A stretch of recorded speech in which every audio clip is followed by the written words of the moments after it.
Welcome everybody. So in this part we'll talk about the remaining explosions, where we in the previous video we talked about the rocket smoke, this one, and now we'll continue and talk about the remaining of these explosion. Fire explosion, the smoke from the helicopter, and the dust from this explosion smoke. Let's see another view.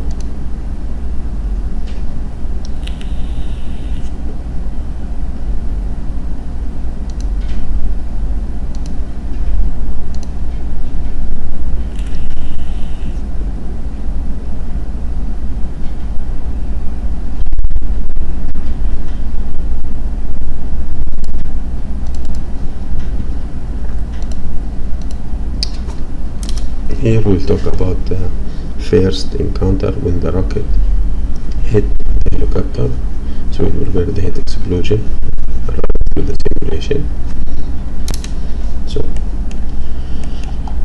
I have my helicopter already animated. Just need to remove this one.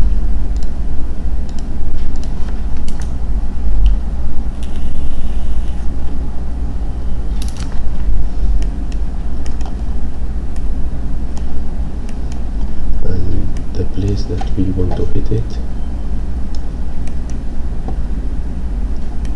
This is for the ground, the paint. So it will be this branch.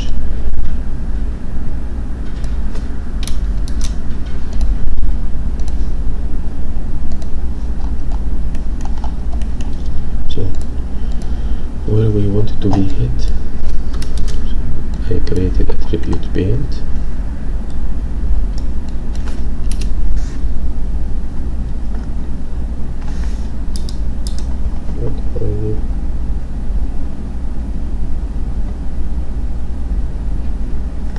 Shift F1. So this is where rocket will hit. We've just painted it.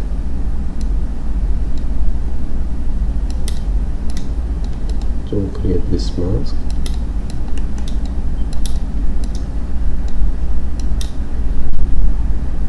something in the front. So after we created the mask, we scatter points, and it's according to that mask. 20 points I scattered.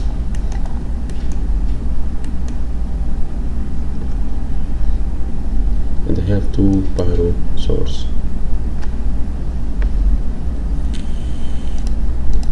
This one and this one towards this point. It's exactly where the rocket will be near the helicopter. So let's both merge.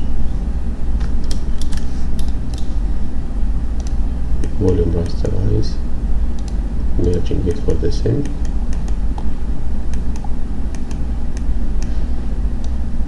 And here I need the smoke and the explosion to collide with the helicopter, so I created a VDB for the helicopter. So it's watertight. I cache it because it's animating.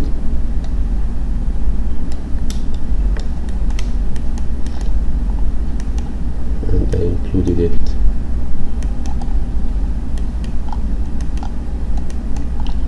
in the pyro solver. The pyro is starting at frame 41, where the impact will happen.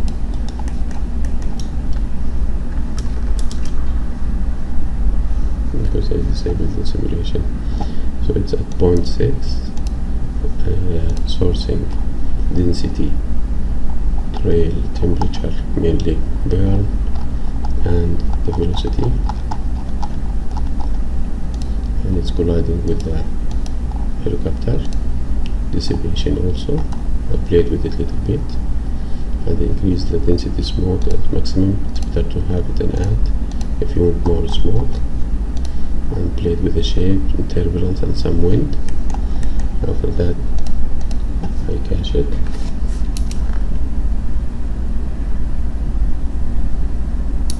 It's a little bit heavy now.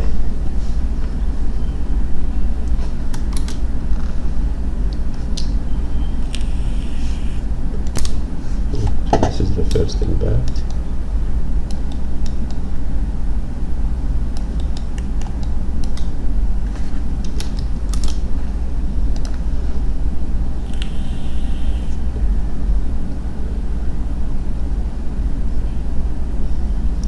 It will be for a couple of frames because this is the first explosion. As you can see, it's very chaotic.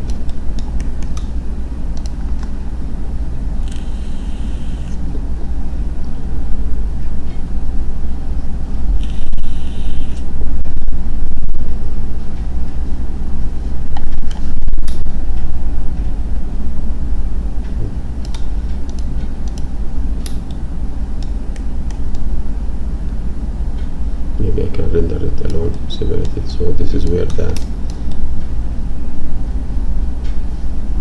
helicopter is moving from the explosion. Very cool.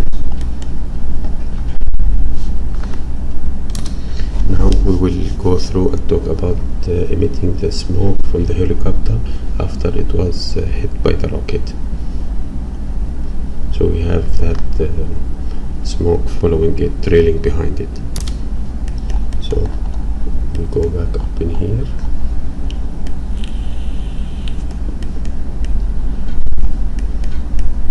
And it will be this part.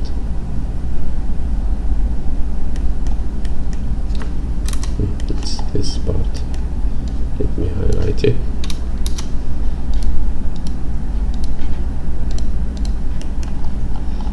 Here I'm crashing the helicopter again, and same maneuver. We are getting, because the initial impact is here, but we have the gasoline and the motor and the electricity, so the fire will spread and start to emit smoke. So I'm trying to have a good silhouette for the fans, for the body, front and the back, that I'm scattering points. And this point, even it's at the first frame, but it will start to work at the ignition place. So this is with the velocity, because we want the velocity.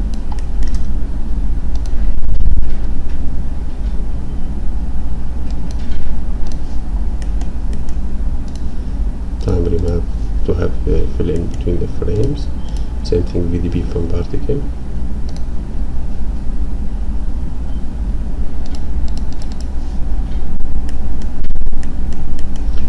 Then added a pyro source. Same attribute randomize,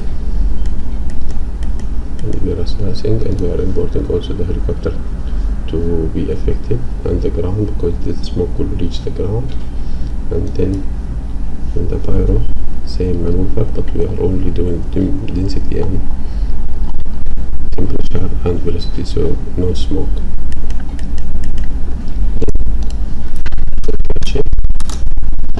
Go to this frame.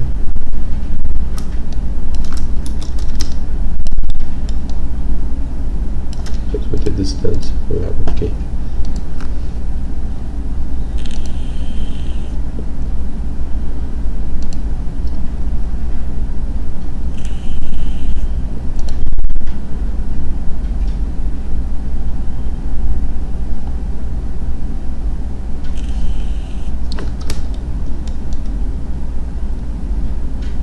This is the smoke behind.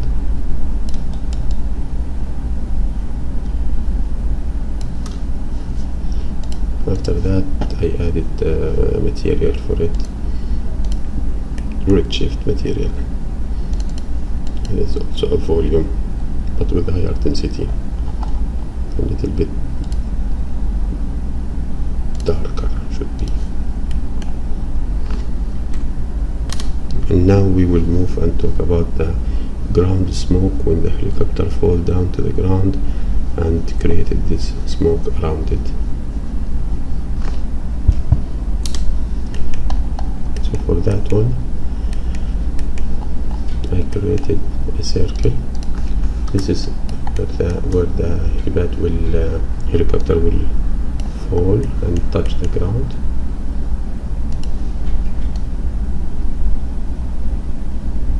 here.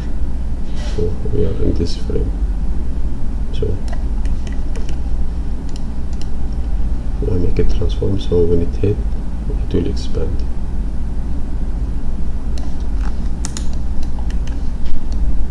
So we have like a shock wave. Have some normal point jitter. It's not regular. These are the points. And the point hop, I'm modifying the velocity.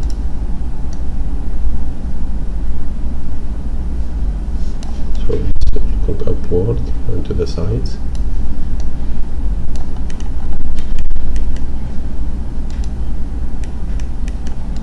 Doing the cross product maneuver. And then I'm running it through a pop network.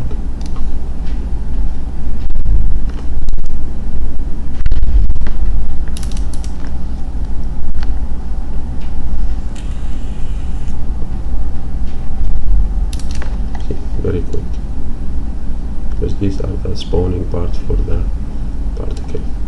Here I'm spawning below frame 144, 500,000 point, and I'm adding to the inherited velocity, making it much higher.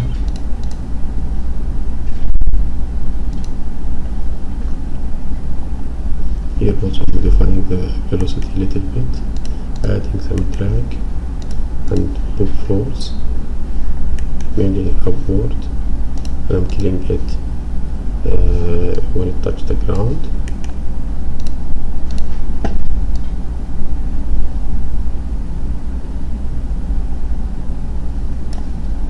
So I'm trailing it with another particle to have higher density. See? Jittering it a little bit, creating a volume that will be included in the pyro source, and I'm only here doing the smoke, dust, so it's density, velocity and temperature.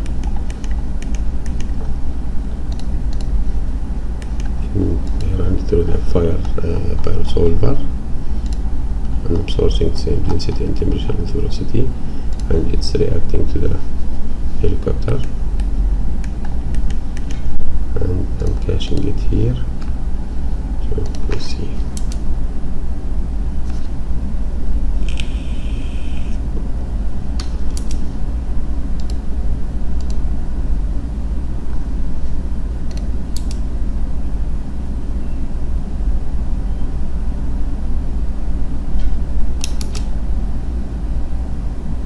I'm giving it the same volume shader.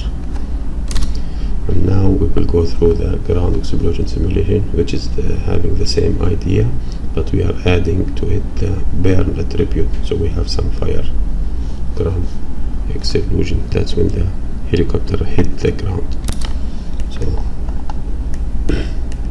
for that, so this part is done.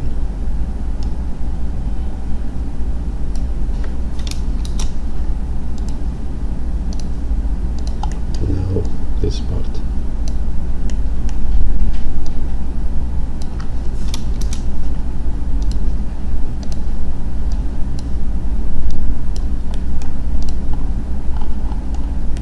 So same thing. We have the circle, and I'm scattering only one point.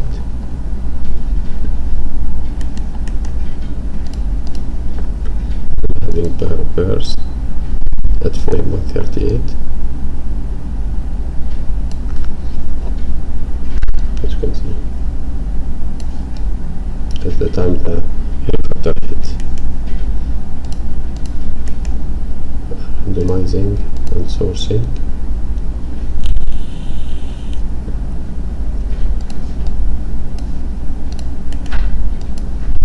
Volume masterize. And we go all the way to the pyro. The pyro also set the same frame, and we are sourcing burn added to the density and temperature, and still providing with some shape, modification, and wind.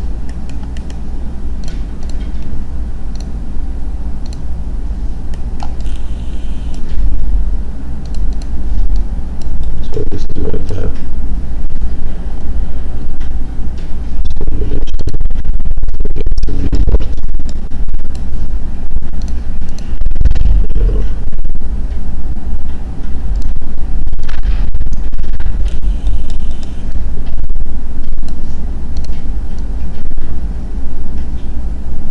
it's a glitch. And after that,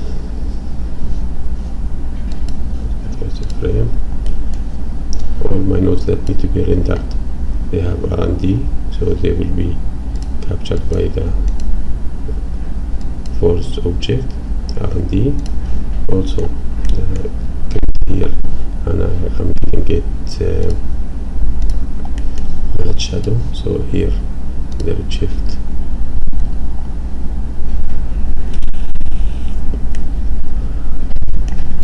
ground shadow. Yeah, I'm giving it a match shadow, so it will catch the shadow and it will not appear in the render.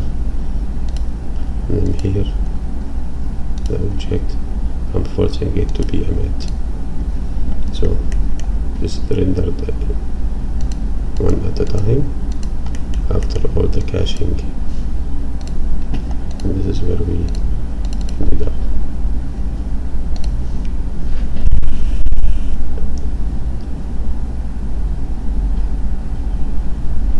So hopefully you like it, and thank you for the support. Have a nice day. Thank you very much. Enjoy the video.